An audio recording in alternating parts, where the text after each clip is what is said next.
connection. That's our number 5. Connection is the key element of learning. Connections happen when we acquire new knowledge. We build on existing knowledge and we create a connection. Connection happens in our mind, between the neurons. So every time we make new connections and we strengthen those new connections, then information stays permanent.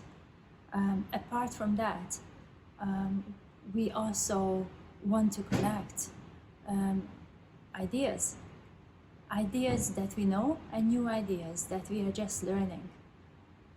So this is something important to keep in mind when you are homeschooling, that always build on existing knowledge with your kids. The second is connect with your feelings.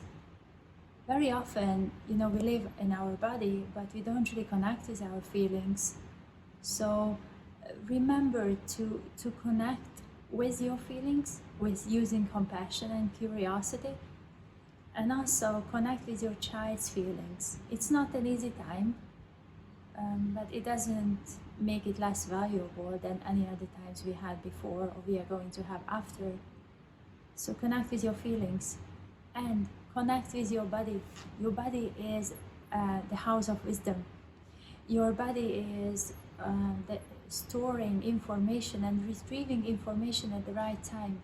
So when you have symptoms, your body is trying to tell you something. Listen to your body.